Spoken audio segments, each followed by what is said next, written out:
तो देखिए question number 10, बिंदु 2 2 से जाने वाले रेखा समीकरण ज्ञात कीजिए जिसके द्वारा अक्षों के अंतः खंडों का योग 9 दिया हो। ठीक है, तो देखिए पहले हम अक्ष ड्रॉ करेंगे इस क्वेश्चन को सॉल्व करने के लिए। ठीक है, क्वाड्रेंट ड्रॉ करना है आपको। तो ये आपको ये जो 9th क्लास में आपने क्वाड्रेंट पढ़ा था उसी को ड्रॉ कर लीजिए।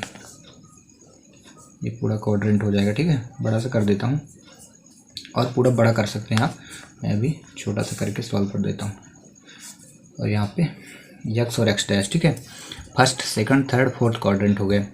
यहाँ पे ओरिजिन हो गया आपका मूल बिंदु। यहाँ पे मैंने लिख दिया कि ओ से एक्स की जो डिस्टेंस है वो ए बिंदु है लोकेशन में। ठीक है, अब यहाँ से बोला गया है कि 2 2 से जाने वाली रेखा का समीकरण, तो इसमें इस अक्ष में एक रेखा गई है, तो इस रेखा को मैंने नाम दे दिया ये ए और बी, यहाँ पे ए बी दे दिया। और इसके जो पॉइंट है ये पी बिंदु है, इस पॉइंट पे मैंने इसमें जो दिया है 2 2 ये दिया है, मतलब x का मान 2 है और y का भी मान 2 दिया हुआ है। ठीक है, इतना गिवन है, आपको मेंशन कर देना है। अब आगे हिंट दिया है, तो बिंदु के निर्देशांक क्या दिए हैं, दिया क्या है देख लीजिए ना, दिया है P22। ठीक है ना, P22 यानी x इज इक्वल टू दिया है और y इज इक्वल भी आपको 2 दिया है। ठीक है, तो चलिए 2 2 से जाने वाली रेखा का समीकरण ज्ञात किया जिसके द्वारा अक्षों से अंतःखंड का योग 9 है। तो यहाँ पे अंतःखंड दिया है, तो अंतःखंड रेखा के अंतःखंड का समीकरण क्या होता है, रेखा के अंतःखंड का समीकरण पहले आप लिख लीजिए, वो क्या होता है x/a plus y/b is equal 1। और आपको पॉइंट दिए ना बिंदु x इज इक्वल 2, तो रखिए 2/a प्लस रखिए 2/b इज इक्वल 1। इसको इक्वेशन को आप सॉल्व कर दीजिए, पहले ना सॉल्व करना ना सॉल्व करिए, समीकरण 1 बना दीजिए। ठीक है, इतना भी शुरुआत में आपको कर लेना है। देन इसके बाद इसमें लास्ट में आपको अंतःखंडों का योग दिया है 9। अंतःखंड मतलब अंतःखंड में आपके पॉइंट कौन कौन से आप लिए हो, ए और बी लिए हो।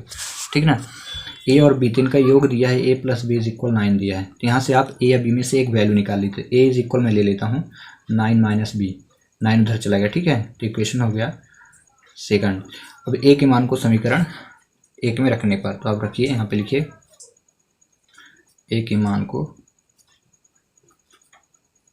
समीकरण 1 में रखने पर। ठीक है,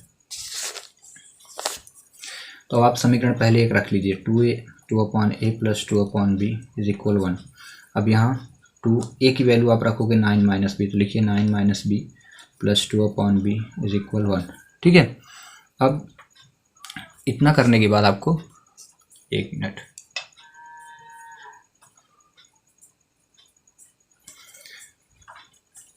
ठीक है, इतना करने के बाद आपको क्या करना है, क्रॉस मल्टीप्लाई करना है, इसका इसमें और इसका इसमें इंटू करिएगा। ठीक है, तो जब 2 से इधर इंटू कर दिए तो आपको देखिए यहाँ पे अब मैं कर रहा हूँ आगे, तो 2 से b का इंटू, चलिए एक स्टेप यहीं पे कर दे, तो 2b plus 2 bracket 9 minus B is equal 1 और डिवाइड पे इसका इसमें इंटू, तो b 9 माइनस बी, फिर क्रॉस मल्टीप्लाई, ये उधर चला जाएगा, तो लिखिए 2b प्लस 2 का गुणा अंदर 2 नाम 18 माइनस 2 का गुणा b में 2b is equal to b उधर ले चलिए b 9 माइनस b। ठीक है, अब 2b आप लिख लो पहले, 2b प्लस 18 माइनस 2b लिखे रहिए। ठीक है, और देन इसका गुणा करिए, तो 9b माइनस कितना हो जाएगा b²। यहाँ से 2b से 2b कट गया, तो कितना बचा आपका 18 is equal 9b minus b²। अब इम्प्लाइज कर देता हूँ, b² भी इधर लाए तो प्लस में हुआ, 9b प्लस में था तो माइनस हो गया और इधर 18 लिखा था इज इक्वल 0। अब क्या करिए, ऐसी दो संख्या लीजिए, गुणा करें तो 18, जोड़े घटाए तो 9 आ जाए। ठीक ना, तो 9 दूनी 18, 9 में 6 3 18, 6 3 9, तो आप लिखिए b² minus 6b minus 3b plus 18 is equal 9। यहाँ से b कॉमन ले लीजिए, तो b माइनस 6 माइनस 3 और b माइनस 6। इतना आई होप कि आपसे बनता हो गया, फैक्टर निकाल रहा हूँ। ठीक ना, अब फैक्टर अगर आपसे नहीं बनता तो फिर आप 11th पढ़ने लायक नहीं है। ठीक ना, फिर 11th में मैथ आपको लेना ही नहीं चाहिए था, आप फिर 9th पढ़िए पहले, उसके बाद आप 11th में मैथ की प्रैक्टिस करिए। मैं फैक्टर आपको नहीं सिखा सकता अभी हाल में, ठीक है। अब अगर नहीं बनता है तो आप फैक्टर की स्टडी आप 9th क्लास से करें। b-3 हो गया है और यहाँ लिखिए b-6 is equal to 0।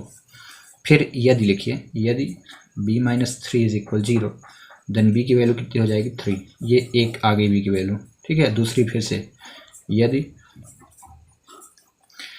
b-6 is equal 0 then b is equal कितना हुआ 6। ये दूसरे आ गई b की वैल्यू, मतलब 2 b की वैल्यू आई हैं। जब 2 b की वैल्यू आए तो 2 ठो a की वैल्यू भी आएंगी, ठीक है। तो हम क्या करेंगे, b के मान को चाहे हम 1 में रखें, समीकरण 2 में, दोनों से a का मान आ जाएगा, तो हम समीकरण 2 में b के मान को रखेंगे, ठीक है। तो आप लिखिए b के मान को यहाँ से कर रहा हूँ, ठीक है। b के मान को समीकरण 2 में रखने पर, तो हाँ समीकरण 2 क्या दिया है, ये देखिए a is equal 9 minus B. तो यहाँ लिखिए जब b इज इक्वल 3, पहले हम 3 के लिए कर रहे हैं, तो फिर a is equal 9 minus B. तो a इज इक्वल 9 माइनस 3, क्योंकि b की वैल्यू अभी 3 लेके कर रहे हैं हम। तो यहाँ 9 में 3 गया तो कितना आया 6, तो a का मान 6 आ गया। फिर लिखिए जब b इज इक्वल 6, तो फिर से वही a is equal 9 minus B. 2 बार रख रहे हैं, हाँ, एक बार यहाँ पे रखिए, अब एक बार यहाँ पे रख रहे हैं, क्योंकि 2 बार b का मान आया तो 2 बार a का मान भी आएगा, ठीक है। तो यहाँ रखिए a इज इक्वल 9 माइनस 6, तो a इज इक्वल कितना हुआ 3। तो अब जब इतना आ गया तो हमें इक्वेशन फाइंड आउट करना है, समीकरण क्या होगा। तो हमको क्या करना है, अब a और b के मानों को समीकरण 1 में रखेंगे और अंतःखंड से समीकरण ज्ञात करेंगे, ठीक है। तो समीकरण 1 में पहले हम a का मान क्या, देखिए जब b का मान आपने 3 लिया तो a का मान क्या आया 6, ठीक है। तो हम 6 और 3 को एक बार रख के सॉल्व करेंगे, और एक बार क्या, जब आपने b का मान 6 लिया था तो a की वैल्यू 3 आई थी, ठीक ना। तो यहाँ पे हम रख सकते हैं a इज इक्वल क्या, a इज इक्वल आपने 6 लिया तो b इज इक्वल क्या आया, b इज इक्वल 3 अतः, और जब a इज इक्वल आपका 3 आया है तो b इज इक्वल कितना आया है 6, ये वैल्यू है। तो a के मानों को a और b के मान को समीकरण 1 में रखने पर, चलिए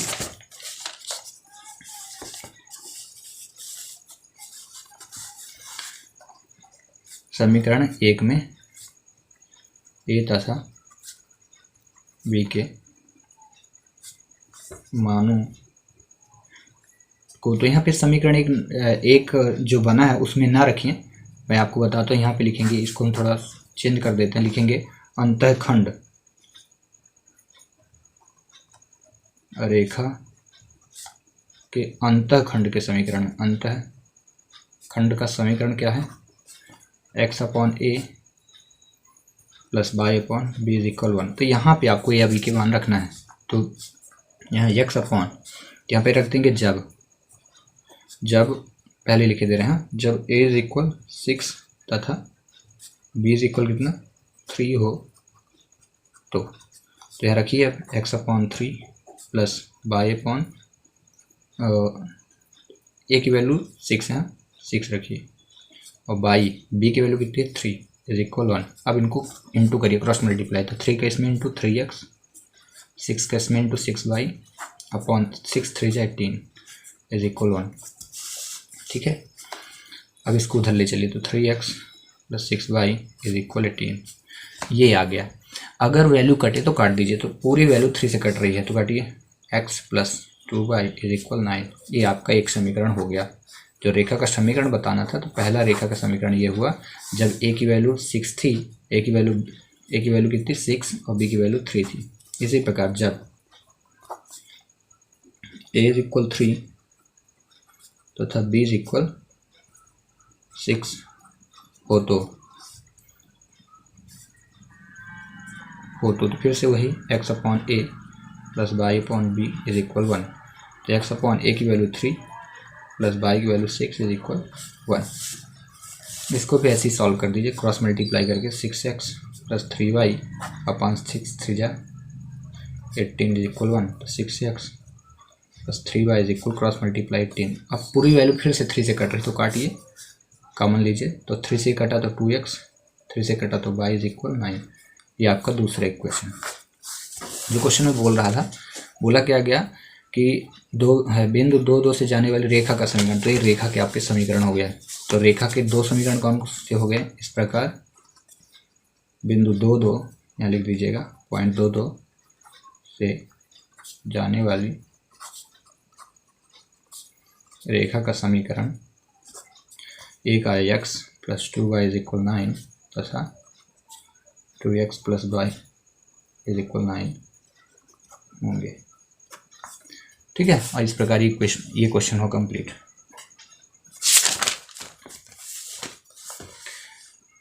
क्वेश्चन नंबर 11, अक्षों के बीच रेखाखंड का मध्य बिंदु पी ए बी है, तो दिखाई कि रेखा का समीकरण x upon A plus Y upon B is equal to होगा। ठीक है, तो फिर से अक्ष दिए हैं तो आपको एक्सिस आपको ड्रॉ करना है, वही एक्सिस ये आपको ड्रॉ हो गया। यहाँ से बिंदु आपको दिया है, पी बिंदु ही दिया है और इसके निर्देशांक ए बी दिया है, क्वाड्रेंट। आप जानते हैं मूल बिंदु के निर्देशांक 0 0 होता है, यहाँ पे रख दिया मैं 0 0। अब अक्षों के अंतःखंड का समीकरण 11 नंबर है। अक्षों के अंतःखंड का समीकरण आपको पता है, x upon A plus Y upon B is equal 1। Equation पहले बना के हम रख लिए। अब यहाँ पे देखिए, यहाँ हमें क्वेश्चन सॉल्व करना है यही, x upon A plus Y upon B is equal 2 prove करना है। ठीक है ना, तो मैं क्या करूँगा, यहाँ बिंदु इसको a नाम दे दिया, इसको b नाम दे दिया, फिर लोकेशन थोड़ी चेंज कर देता हूँ। ठीक ना, इसके निर्देशांक मैं a0 रख सकता था, लेकिन मैं क्या कर देता हूँ p0 रख देता हूँ। p0 मतलब कोई भी आप बिंदु आप रख सकते हैं, x0 y0 कुछ भी। ठीक ना, तो a0 रख दिया, p0 रख दिया। ठीक ना, यहाँ आपके सोल्यूशन में भी दिया था कुछ, जो क्वेश्चन बैंक वगैरह उनमें ऐसे ही करके रख दिया है। तब भी आप डाउट ना करें, आपको अगर मन हो तो आप ए बस ना रखिएगा। रीजन बता देता हूँ, क्योंकि यहाँ ए और बी पहले से दिया है। ठीक ना, ए बस ना रखिएगा और एक्स बाई न रखिएगा, क्योंकि एक्स बाई ये क्या है आपका अंतःखंड का समीकरण, तो एक्स बाई न रखिएगा। पी रख सकते हो आप, यहाँ पे Q0 रख दिया, मतलब 0 क्यों रखिए, 0 क्यों, रीजन बताता हूँ काहे। देखिए एक्स बाई होता है, ठीक ना, तो ये एक्स अक्ष है, तो एक्स की बिंदु रहेगा, बाई 0 रहेगा। फिर बाई अक्ष है, तो बाई यहाँ पे रख देते हैं एक्स डैश वाई डैश। और ये बाई एक्सिस है, तो बाई में क्या होता है, एक्स 0 रहता है, बाई को दिखाया जाता है 0 बाई होता है, तो बाई की वैल्यू मैंने क्यू ले ली है। ठीक ना, बस इतना। अब क्या करिए, ए और बी बिंदु के मध्य रेखा जो है उसका मध्य बिंदु निकाल लेते हैं। ठीक है ना, तो ए बी रेखा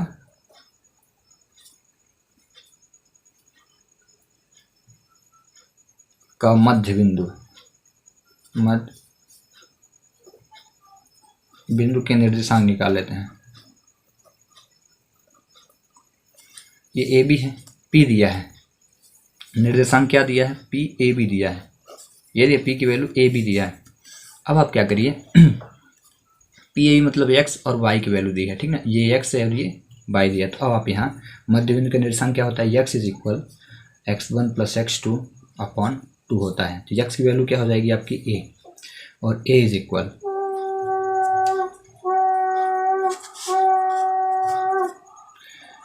तो x की वैल्यू ए हो गई। ठीक है, x1, तो देखिए x1 by 1 x2 by 2, x1 by 1 x2 by 2, तो x1 हुआ p प्लस x1 हुआ बाई 1, x2 की वैल्यू है 0 अपॉन 2। क्रॉस मल्टीप्लाई ना करें अभी आप देखिए a is equal p upon 2, cross multiply अब कर दीजिए, तो p इज इक्वल कितना हो जाएगा, इम्प्लाइज करके 2 से इंटू ए का, तो 2a हुआ। ठीक है, ऐसे ही बाई का जब निकालेंगे तो कितना हो जाएगा, बाई 1 प्लस बाई 2 अपॉन 2, तो बाई की वैल्यू b है। ठीक है, और by 1 x1 by 1 0 plus by 2 x2 by 2 यानी q अपॉन 2, तो b is equal q upon 2। Q का 0 में ऐड होगा तो उतना ही आ जाएगा, क्रॉस मल्टीप्लाई करिए तो q इज इक्वल कितना हुआ, 2b। ठीक है, तो आपके देखिए p की वैल्यू हुई 2a और q की वैल्यू हुई 2b, इतना हो गया। अब जब मैं अंतःखंड का समीकरण यहाँ निकाला था, ये लिखा था x upon A plus Y upon B is equal 1, क्योंकि सॉल्व में मुझे यही करना है, तो मैं यहाँ पे a की वैल्यू क्या p ले लिया हूँ, तो मैं इम्प्लाइज करके इस फार्मूले को चेंज करूँगा यहाँ पे x अपॉन p, ठीक है, plus Y upon Q is equal 1 और इसको इक्वेशन फर्स्ट मानूंगा। ठीक है, क्यों ऐसा कर दिया रीजन समझ में आया? क्योंकि मैं ये पूरा एक्सिस ए कहलाता है और ये बी कहलाता है, तो मैं चेंज किया हूँ, ए को पी बनाया और बी को क्यू बनाया, क्योंकि मुझे प्रूव करना है ए और बी। तो जब ए और बी पहले से रखा रहेगा तो प्रूव कहाँ से करेंगे? तो पी और क्यू रखा, तो हम रखेंगे समीकरण 1 में पी और क्यू को मान के रखने पर ही देखिए पी की वैल्यू क्यू की वैल्यू आ गई है ना। तो समीकरण 1 में आपको पुट करना है, तो आप लिखिए समीकरण 1 में पी तथा क्यू के मानों को रखने पर, तो समीकरण 1 X upon P plus Y upon Q, यहाँ रखिए X upon P plus Y upon Q is equal 1। X लिखे रहिए और पी की वैल्यू 2a प्लस वाई लिखिए, क्यू की value 2b is equal 1।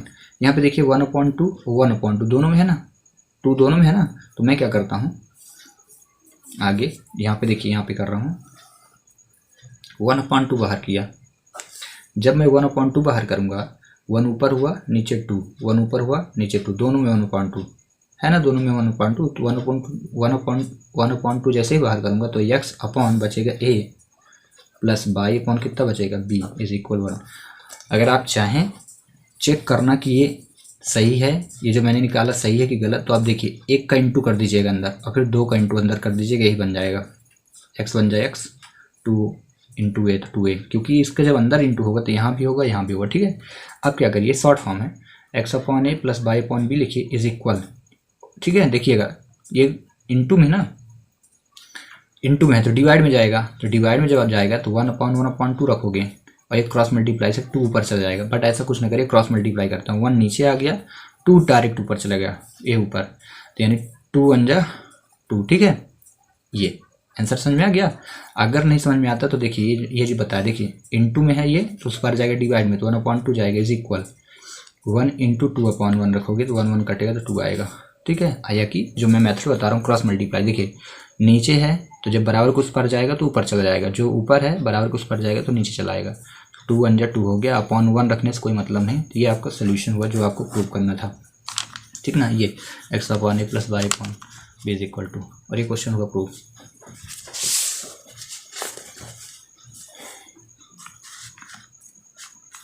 Question number 14 दिया, दर्शाए कि रेखा a1x plus b1y plus c1 is equal 0 और a2x plus b2y plus c2 is equal 0, जहाँ a1 और b1 इज इक्वल नॉट 0 हो, तो बताइए कि समांतर अगर हो तो ये वैल्यू आएगी और लंब हो तो ये वैल्यू आएगी कि नहीं। ठीक है, तो चलिए प्रूव कर देते हैं इसको। तो जो हमारे पास दिया उसको पहले गिवन में लिख लेते हैं, क्वेश्चन नंबर 14 में।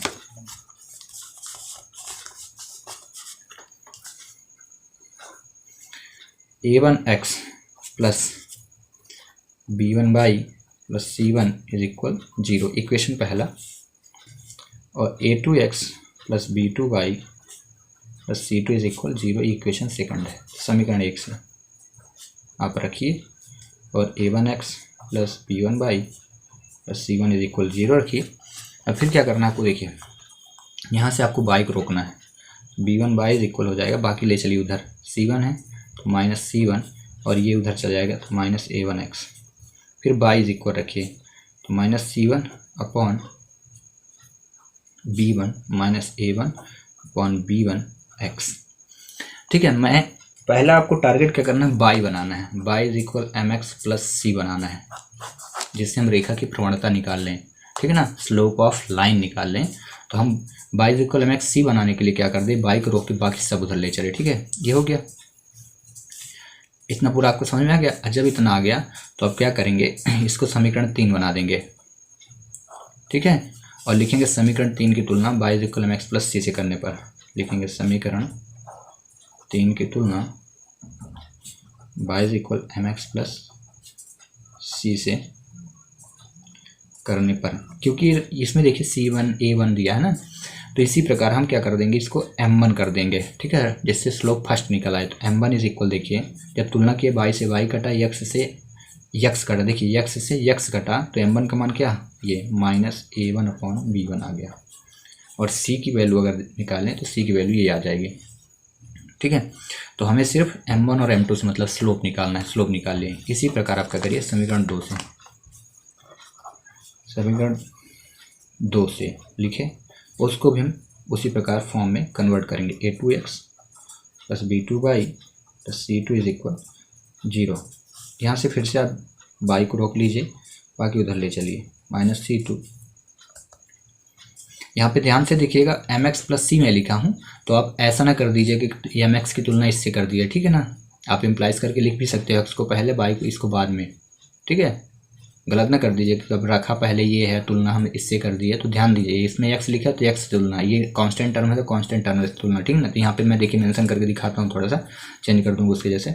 मैंने c2 पहले ले लिया था, इसलिए अब सोचा काटने की कोई ज़रूरत नहीं दोबारा, ये c1 जैसे लिख दिया, तो इसमें भी लिख दो ऐसे, c2 पहले हो गया, अब ये बाद में जाएगा तो b2y। अब यहाँ पे मैं इम्प्लाइज ले लेता हूँ, देखिए तो b2y इज इक्वल मैं लिख दिया, इसको पहले लिख देता हूँ b2 x है, हाँ x जाएगा क्योंकि b2y को रोका हूँ, तो b2x माइनस c2 हुआ। अब यहाँ पे y इज इक्वल लिखूँगा माइनस b2x अपॉन b2x नहीं a2x अपॉन क्या हो जाएगा b2 minus c2 upon b2, ठीक है। ये b2 को मैंने भाग किया तो दोनों में भाग करना है, समझ में। तो वहाँ भी आप ये मेंशन कर सकते हो, ठीक ना। मैंने वही बना दे बाई, ये देखिए बाइजिकल mx प्लस c, तो यहाँ लिखेंगे समीकरण 4 बना दिए, लिख देंगे समीकरण 4 की तुलना y is equal m2x plus, यहाँ जैसे c1 बनाया था ना तो यहाँ c2 बना दूंगा। यहाँ आप चाहें तो लिख सकते हैं c1 इज इक्वल कितना माइनस c1 अपॉन b1, ऐसे c2 से करने पर। तो चलिए यहाँ पे जब किए तो m2 की वैल्यू कितनी आ जाएगी, x से x कट गया तो ये बचा माइनस a2 अपॉन b2, और c2 की वैल्यू कितनी आ जाएगी, ये माइनस c2 अपॉन b2, जिससे कोई मतलब ही नहीं है। तो आप इसको ना निकालें, मैं तो ये कहूँगा इनको ना निकालें, सिर्फ आपको m1 और m2 से मतलब है तो उतना निकाल लें। अब जब इतना हो जाएगा तो इसमें जो क्वेश्चन बोला वो निकालेंगे। क्वेश्चन में बोला क्या है कि समांतर हो जाती तो इतना आना चाहिए, आप प्रूव करके दिखाइए। तो जब समांतर होते हैं रेखाएं तो क्या होता है, m1 into m1 is equal m2 होता है। रेखाएं अगर समांतर होंगी तो कंडीशन क्या होती है, तो पहला, जब रेखाएं समांतर हों तो m1 इज इक्वल क्या होता है m2, ये होना चाहिए। तो m1 का मान क्या दिया उसको रखिए minus a1 upon b1 is equal m2 का मान क्या दिया minus a2 upon b2, minus में यहाँ माइनस माइनस कटा, माइनस ही था पूरा, यहाँ पे माइनस लगा लें, यहाँ पे माइनस था, इसको आप लिखिए नहीं, हम तो ये कहेंगे लिखिए, है ना लिखिएगा। अब ये आ गया, अब आपको जो प्रूव करना वहाँ ध्यान दें, a1 upon b1 a2 upon b2 चाहिए। तो देखिए a1 upon b1 a2 upon b2 है, अभी क्रॉस किया था तो इम्प्लाइज करके लिख देता हूँ a1 upon b1 is equal a2 upon b2। पहले प्रूव हो गया, जब समांतर रेखा हो तो ऐसा आना चाहिए, तो हो गया ना। अब दूसरा सॉल्व करता हूँ, यहीं पे दूसरा क्या बोला है, जब रेखाएं लंब हो, दूसरा पे देखिए ये बोला गया है लंब हो, ठीक है। तो लंब में a1 a2 plus b1 b2 is equal 0 prove करके दिखाइए। तो यहाँ पे लिख दीजिए, जब रेखाएं लंब होती हैं, जब रेखाएं लंब हो तो आपको पता है लंब रेखा का समीकरण क्या होता है, m1 dot m2 is equal -1 होता है। तो यहाँ m1 का मान रखिए a1 अपॉन a2 माइनस में a1 अपॉन b1, ये सॉल्व किए थे ना, वही यहाँ पे भी रखा था a1 अपॉन b1 और इंटू कर दूंगा a2 अपॉन b2, दोनों में माइनस सिंबल लगा था, इज इक्वल -1।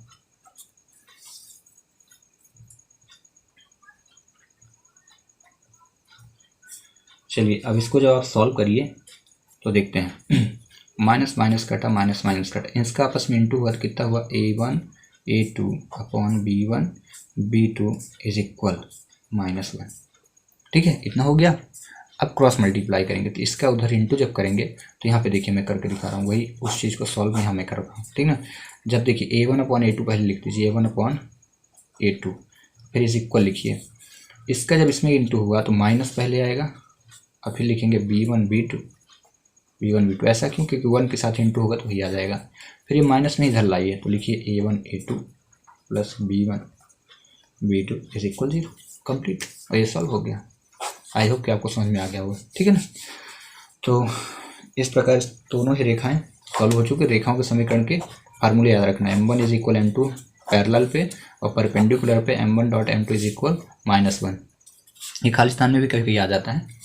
तो चलिए अब करते हैं क्वेश्चन नंबर अगला। यदि P मूल बिंदु से उस रेखा पर डाले गए लंब की लंबाई हो, लंबाई मतलब समझ रहे, डिस्टेंस दिया है आपको, ध्यान रखिएगा, डिस्टेंस यानी d की वैल्यू दी है यहाँ पे, जो जितना दिया है गिवन लिख लो, ठीक ना। डिस्टेंस दिया है, क्वेश्चन नंबर 15 है, दिया है लंब की लंबाई यानी d, और d इज इक्वल दिया है p, ठीक है। तो जिस अक्ष पर अंतःखंड a और b हो, तो अंतःखंड का रेखा समीकरण, ठीक है, तो वो लिखते हैं। क्योंकि अंतःखंड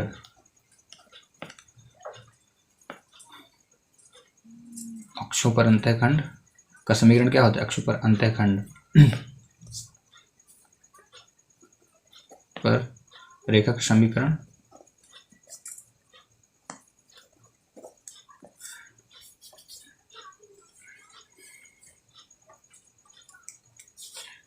x upon a plus Y upon B is equal 1 होता है, ठीक है। अब आपको इंटू करना है, तो B X plus A Y upon A B is equal 1 हुआ। क्रॉस मल्टीप्लाई करिए तो B X plus A Y is equal A B हुआ। ए बी को अंदर लाइए तो B X plus A Y is equal minus A B, minus A B is equal ना लगाइएगा, ये डायरेक्ट लिखिए, minus A B is equal 0।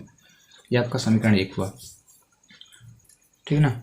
अब लिखिए समीकरण 1 की तुलना, समीकरण 1 की तुलना a1x plus b1y plus c1 is equal 0 से करने पर, ठीक है। तो अब कर दीजिए, तो देखिए यहाँ पे x से x कटा तो a1 की value b I, a1 is equal b, y से y कटा तो b1 की वैल्यू कितनी आई, b1 इज इक्वल a, और c1 इज इक्वल क्या हो जाएगा, माइनस ए बी। आपको पता है कि जब लंब रेखा दी होती है तो उसका फार्मूला क्या होता है? लंब रेखा का फार्मूला d इज इक्वल, लंब रेखा यानी दूरी, जब दूरी दी होती है तो उसका समीकरण होता है d is equal modulus a x1 plus b y1 plus c, और डिवाइड पर रहता है under root a square plus b square, ठीक है ना। ये होता है आपका रेखा का समीकरण का लंब रूप में, दो समांतर रेखा का मतलब कहा जाए कि लंब रूप में रेखा का समीकरण, ठीक है ना। इसी को रेखा से दूरी भी कहते हैं।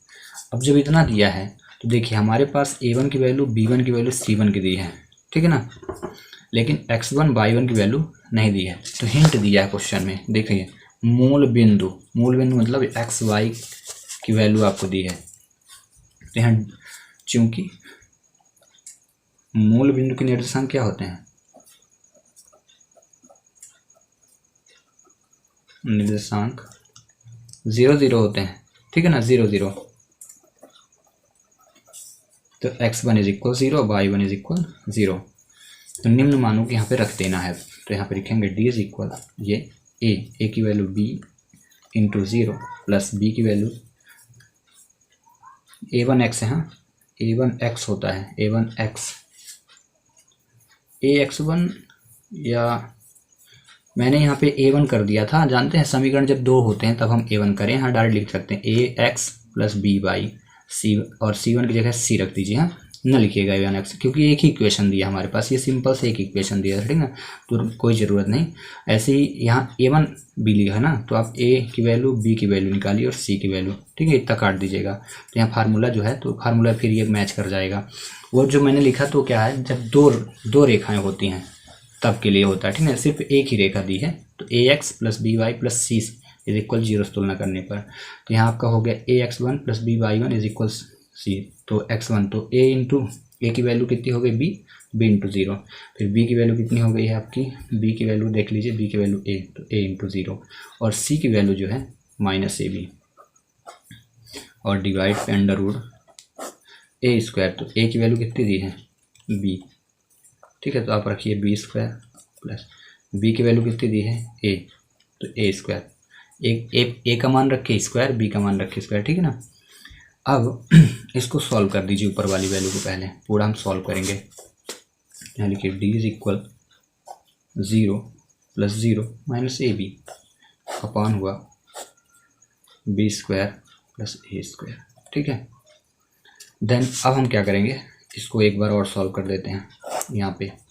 तो डी इज इक्वल, तो डी यहाँ पे डी लिखा था ना, एक बार तो डी लिख दिया, दोबारा डी नहीं लिखिएगा क्योंकि हमें लंबाई दी थी, आपको क्वेश्चन के शुरू में मैंने बताया था। और देखिए डी जो दिया है वो क्या दिया है, पी दिया है, तो आपको अब डी की जगह क्या रख देना, मेंशन करना है पी। तो आप यहाँ पे भी पी कर दो, यहाँ पे ही पी कर दो, तो यहाँ पे ही पी कर दिया। अब ये जब सॉल्व हुआ तो कितना सिंपल सा माइनस ए बी बचा, ठीक है, अपॉन में अंडर रूट बी स्क्वायर ए स्क्वायर बचा। तो हम अब क्या करेंगे, अंडर रूट को हटाना है, तो दोनों पक्षों का वर्ग करने पर यहाँ लिखेंगे दोनों पक्षों का करने पर स्क्वायरिंग बोथ द साइड, ठीक है। तो पहले पी लिखा था तो पी स्क्वायर हुआ, और यहाँ पे माइनस ए बी का होल स्क्वायर हुआ, और डिवाइड पे बी स्क्वायर ए स्क्वायर का भी होल स्क्वायर हुआ, ठीक है। तो पी स्क्वायर रखे रहिए, इसमें स्क्वायर करेंगे तो माइनस है तो प्लस हो जाएगा, तो ए स्क्वायर बी स्क्वायर हुआ, रूट काटा B square plus A square हुआ, ठीक है।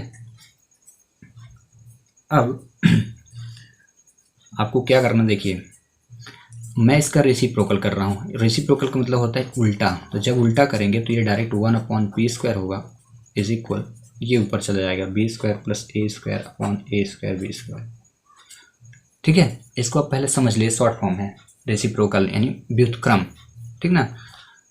तो जब किया जाता है तो दोनों पक्षों किया जाता है, और ऐसे करके सॉल्व कर सकते हैं, ठीक ना। ये मेथड गलत नहीं होती इम्प्लाइज करके, फिर मैं आपको बताता हूँ लॉन्ग मेथड कि ऐसे क्यों होता है, ठीक ना। तो 1/p² इज इक्वल, अब दोनों का डिवाइड करिए तो B square upon A square B square plus A square upon A square B square, ठीक है। ये जो था दोनों का, इसके नीचे भी एक बार रखिए और इसके नीचे भी। अब जो कटे काटिए, तो बी से बी कटा और यहाँ से ए से ए कटा, तो 1/p² is equal 1/a² plus 1/b²। जो आपको सॉल्व करना था, देखें अगर यहाँ पे बोला 1/p² is equal 1/a² plus b², ये देखिए प्रूव हुआ, ठीक है। अब रही बात कि हम ऐसा क्यों किए, यहाँ पे रेसिप्रोकल की जो बात है, तो इसको देखिए, अगर आप शॉर्ट फॉर्म नहीं करना चाहते तो कैसे करते हैं यहाँ, तो हम क्या करते, p² लिखे थे, इसका इसमें इंटू कर देते, जब इंटू करते तो हो जाता b² plus a² is equal हो जाता है a² b²। ये सॉल्व हो चुका है, बट आपको समझा रहा हूँ कि अगर आप रेसिप्रोकल नहीं करना चाहते तो फिर इसके बाद ये स्टेप करिए, ठीक है ना। अगर आप भूल जाते हैं ये स्टेप कर दिए। इतना करने के बाद आपको क्या करना है, p को उधर ले चलना है, ठीक है, p को डिवाइड कर देना है, तो b² plus a² is equal हो जाएगा a² b² अपॉन p²। ऐसा क्यों किया जा रहा, ठीक है ना, हमें डिवाइड पे p² चाहिए, ठीक है। पहले तो तिर्यक गुणा कर दिए, तिर्यक गुणा में, ठीक है, ये ऐसे बन गया। इसके बाद p² को नीचे ले गए, ठीक है। इतना करने के बाद आपको क्या करना है, यहाँ पे 1 लेके इंटू करना है, उसको यहाँ पे लाना है, इसको वहाँ पे ले चलना है, तो इधर आ जाएगा, ठीक है। तो जब ऐसे करोगे तो नीचे आएगा, तो b² a² upon a² b² is equal, वहाँ सिर्फ 1 बचेगा, ये हो गया, ठीक है। समझ गया, इसको वहाँ ले चलिए, उसको यहाँ क्रॉस मल्टीप्लाई, ऐसे हो जाएगा, ऐसे इनटू जो वैल्यू वहाँ वो इधर आ जाएगी, इधर वाली इधर। अब इसके बाद इम्प्लाइज करके मैं लिख रहा हूँ 1/p² is equal b² plus a² upon a² b²। 1/p² is equal, फिर से अलग अलग कर दीजिए, तो b² upon a² b² plus a² upon a² b²।